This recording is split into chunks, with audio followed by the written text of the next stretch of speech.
Regular ಏನು ಬಳಸ್ತಾ ಇದ್ದಾರೆ ಅವ್ರಿಗೆ ಗೊತ್ತಿದೆ. ಅದರಲ್ಲಿ ಸ್ವಲ್ಪ ಅರ್ಧದಿಂದ ಸ್ವಲ್ಪ ಮೇಲೆ ಇರಬೇಕು, ಜಾಸ್ತಿ ಪೂರ್ತಿ ಬಳಸೋಕ್ಕಾಗ್ತಾ ಇಲ್ಲ. Total percentage 70 to 80%. ಅಂದರೆ ಅವರು ಒಂದು 25% ಕಡಿಮೆ ಬರಬೇಕು, ಖರ್ಚು ಮಾಡೋದು ಮಿತಿ ವ್ಯಯ ಮಾಡಿ. ಉಳಿದಂಥದ್ದು ಹೋಟ್ಲ್ ಬಹಳ ಮುಖ್ಯವಾದಂಥ ವಿಷಯ. ಆದರೂ ಕೂಡ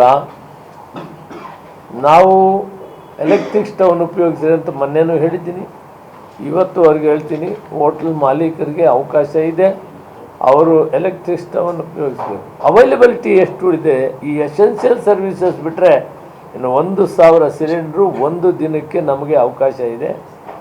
ಇದನ್ನು ಎಂಟೈರ್ ಹೋಟ್ಲ್ ಇಂಡಸ್ಟ್ರಿ ಅವರಿಗೆ ಕೊಡ್ತೇವೆ. ಅವ್ರಿಗೊಂದು ಅಸೋಸಿಯೇಷನ್ ಇದೆ ಮತ್ತು ಡಿಸ್ಟ್ರಿಬ್ಯೂಟ್ರ್ ರಿಜಿಸ್ಟ್ರು ಇವೆಲ್ಲ ಇದೆ, ಹೋಟ್ಲ್ಸ್ ರಿಜಿಸ್ಟ್ರೇಷನ್ ಕೂಡ ಇದೆ. ಇದನ್ನು ಆಧಾರಪಟ್ಟು ಏನಲ್ಲಿ ಸರ್ವಿಸ್ ಮಾಡೋರ್ಗೆ ಊಟ ಮಾಡ್ಕೊಳ್ಳೋಕೆ ಅವಕಾಶ ಆಗ್ಬೋದು ಅಂತ ಅನಿಸುತ್ತೆ ನನಗೆ. ಯಾಕಂದರೆ ಆ ಸರ್ವಿಸ್ ಮಾಡೋರು ಊಟಕ್ಕೆ ಎಲ್ಲಿ ಹೋಗೋಕ್ಕಾಗಲ್ಲ. ಒಂದು ವಾರ ಇದನ್ನು ಸುಧಾರಿಸ್ಕೊಂಡ್ರೆ ಬಹುತೇಕ ಮೂಮೆಂಟ್ ಚೆನ್ನಾಗಿದೆ. ನಮಗಿನ್ನೂ ಹೆಚ್ಚಿನ ಹಡಗುಗಳು ಬರೋದಿದೆ. ಅದರ ಮುಖಾಂತರ ಮುಂದಿನ ವಾರದಿಂದ ಸುಧಾರಿಸ್ತೀವಿ ಅಂತ ಆಶಾಭಾವನೆಯಿಂದ ಇದ್ದೀವಿ. ಆದ್ದರಿಂದ ನಾನು ಅಪೀಲ್ ಮಾಡ್ತೀನಿ, ಬಹಳ ವಿಶೇಷವಾಗಿ ಸ್ವಲ್ಪ ಎಲ್ಲ ಸುಧಾರಿಸಿದ್ರು ಹೋಟ್ಲು ಅಸೋಸಿಯೇಷನ್ಗೆ ಅಥವಾ ಹೋಟ್ಲು ಮಾಲೀಕರಿಗೆ ಏನೂ ಇಲ್ಲ ಅಂತ ಹೇಳಿದ್ದಕ್ಕೆ ಅಟ್ಲೀಸ್ಟ್ ಅವ್ರು ಕೆಲಸ ಮಾಡೋರಾದರೂ ಊಟ ಮಾಡಿಕೊಳ್ಳಿ ಈ ವಾರ.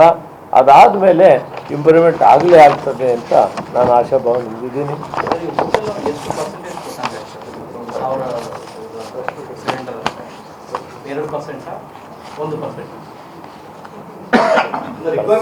ಸುಮಾರು 2%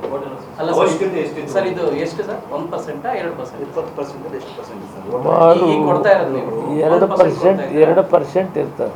total consumption regular cylinder per day consumption sir.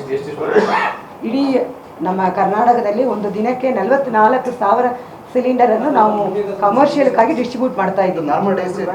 Normal day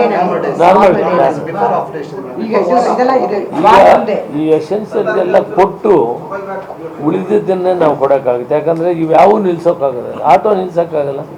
auto passengers ಒಂದೇ ಅಲ್ಲ, ಪ್ಯಾಸೆಂಜರ್ಸು ಎಲ್ಲೆಲ್ಲಿಂದ ಬರೋದು ಅವ್ರಿಗೂ ಆಗಬೇಕು, ಮತ್ತು ಅವ್ರ ಬದುಕು ಜೀವನ ಅದ್ರ ಮೇಲೆ ನಿಂತಿದೆ. ಜೀವನ ಇವೆಲ್ಲದರಿಂದ ಇವೆಲ್ಲ ಎಸೆನ್ಷಿಯಲ್ ಆಗಿ ಹೋಗಿದೆ. ಆ 1000 ಸಿಲಿಂಡರ್ ಈಗ ಇನ್ನೂ ನಾವು ಪ್ರಯತ್ನ ಮಾಡ್ತಾ ಇದ್ದೀವಿ ಹೆಚ್ಚು ಮಾಡಲಿಕ್ಕೆ. ಈ ವಾರ ಮೊನ್ನೆ ನಾನು ಆಗೋದೇ ಇಲ್ಲ ಅಂತ ಹೇಳಿದ್ದೆ. ಇವತ್ತು ಹೋಟ್ಲ್ ಮಾಲೀಕರಿಗೆ 2% ಕೊಡೋದ್ರಿಂದ ಅವರು ಸ್ವಲ್ಪ ಆ ಕಾರ್ಮಿಕರು ಅಲ್ಲಿ ಕೆಲಸ ಮಾಡುವಂಥ ಸ್ಟಾಫು ಸರ್ವಿಸ್ ಮಾಡೋರೆಲ್ರಿಗೂ ಕೂಡ ಒಂದು ವಾರ ಸುಧಾರಿಸಲಿ. ವಾರ ಆದಮೇಲೆ ಮತ್ತೆ ನಾವು ಡೇ ಟು ಡೇ ಇವರು ಟೈಮ್ ಟು ಟೈಮ್ ನಮ್ಮ ಸೆಕ್ರೆಟರಿ ಕಮಿಷನರ್ ತಗೊತಾರೆ.